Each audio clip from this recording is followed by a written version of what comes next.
if you're following Sew a Softie in July, and I hope you are, then you would have met Tok, my little alien Zenki.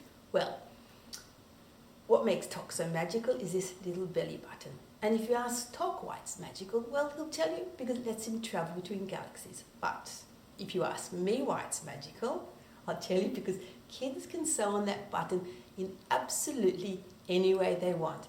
And today I'm going to show you different ways that kids can sew on their buttons.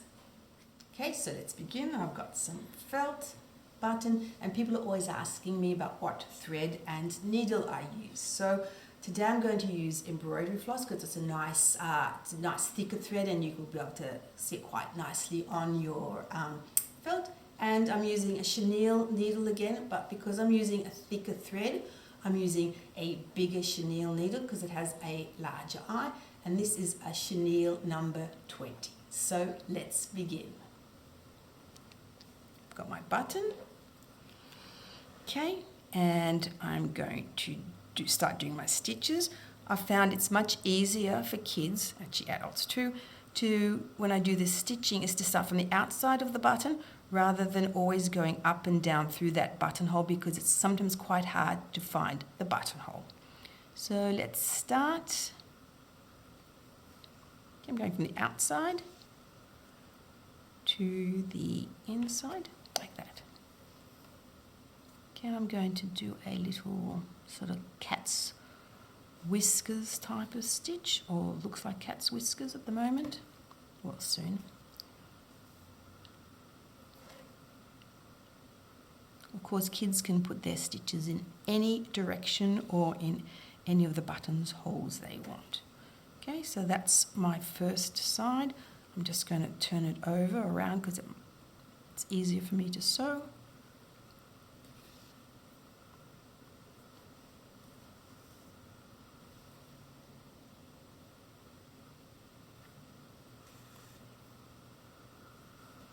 Okay, now I'm doing my last stitch.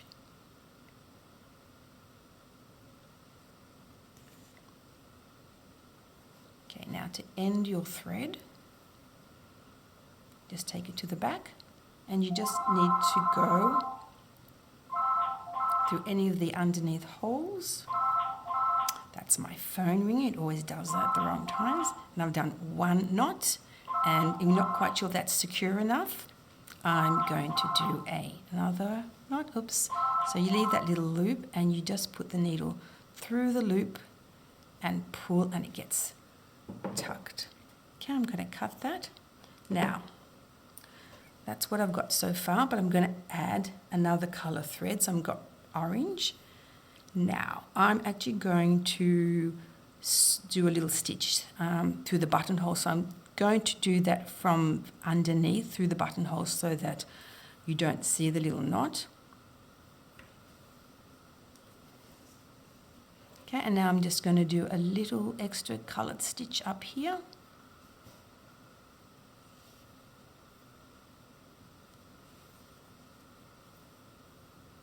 There, and on the other side, through that hole. And again, I'm just going to take my work, thread at least needle to the back, go through any of these stitches, put your needle underneath that stitch, and you want that loop, and you're going to go under and through the loop and just give it a little tug, and like a, oops, needle's in the way, and just snip,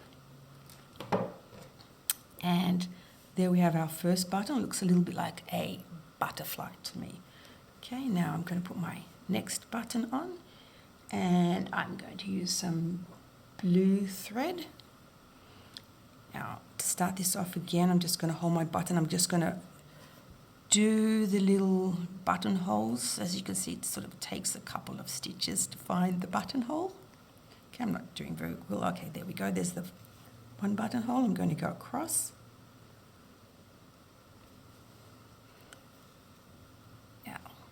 This time I'm just going to go do a straight stitch right to the top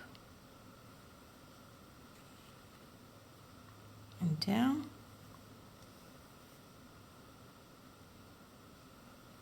Put it over to make it a bit straight. Now kids can have lots of fun. They can go absolutely any directions, and there's no stitch that's a wrong stitch, okay? And if you want, you can just turn it over to the side if that's easy. I'm always turning my work around as I sew.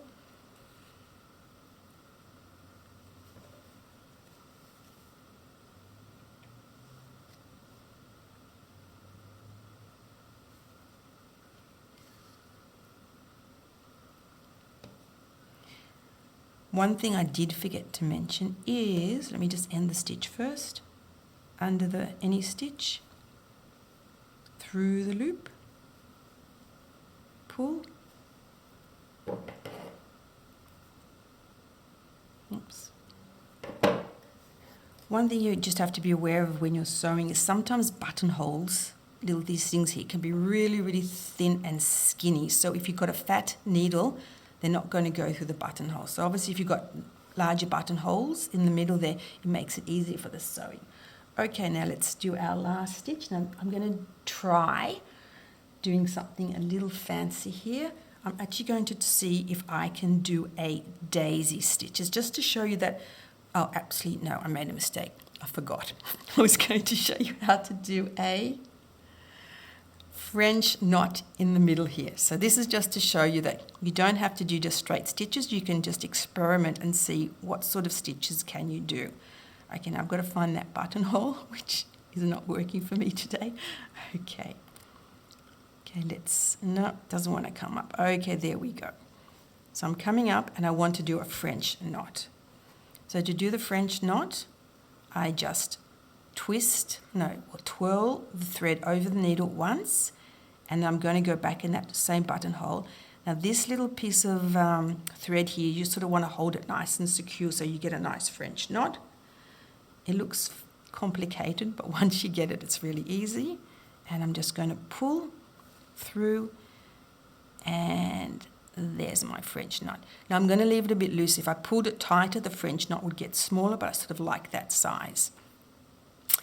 French knots don't always work, but when they do, they look amazing. Now I've got to find that buttonhole again, which is a little bit tricky. Up there, I've got it.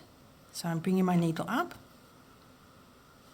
I'm going to twist my thread once over my needle. I'm going to go back through that buttonhole.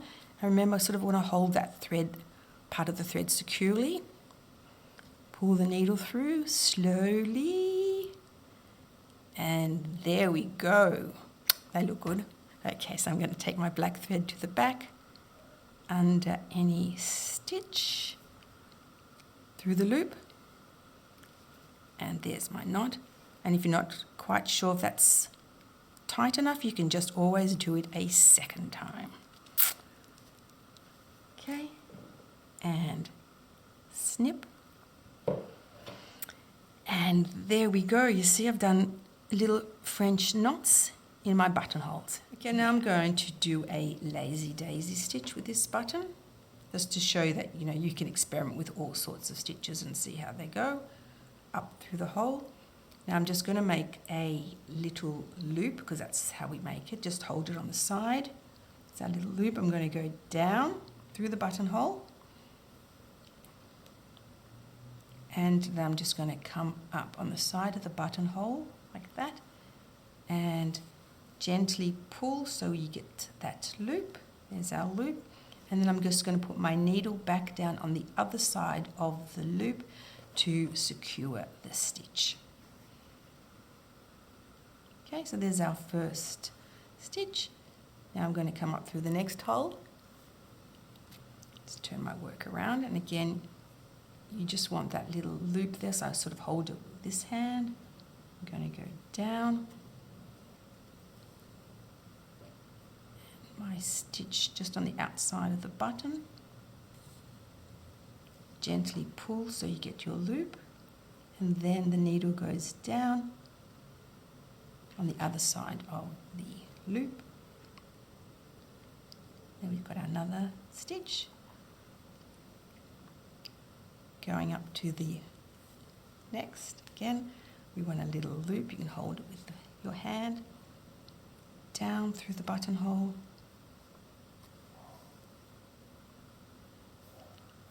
we're going to needle up on this, just on the side of the button, sort of pull your loop gently. If you pull quite tight, you get a sort of a tighter little circle down on the other side of the loop. And now turn it, last buttonhole.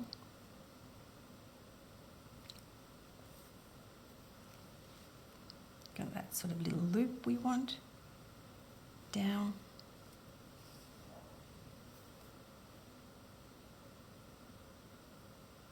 So try to put my needle close to the button, gently pull.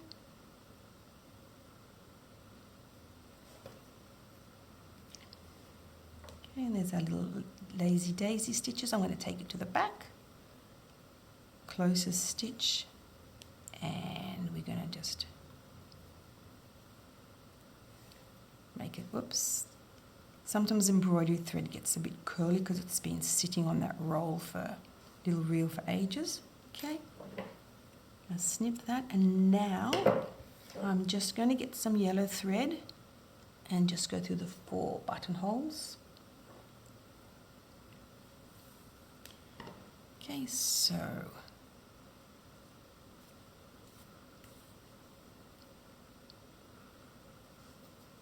that sort of makes it look like the center of the circle, flower at least. Okay, now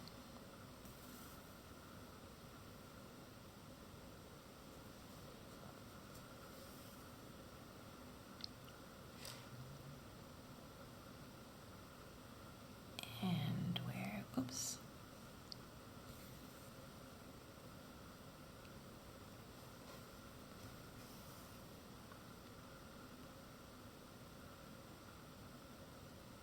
Yep, no, we don't want that buttonhole. Oops, no, the same one. Let's try. Is sometimes a little bit tricky to find those buttonholes. Okay, sometimes if I just put a little stitch there, it can help me find it. Yep, no, the wrong one again. I keep on going to that one. Nope, again, just over here. There we go. Finally found it. And last one. Okay, now I'm just going to take it to the back through any of the stitches. Here's your loop. And I just think I might do one more.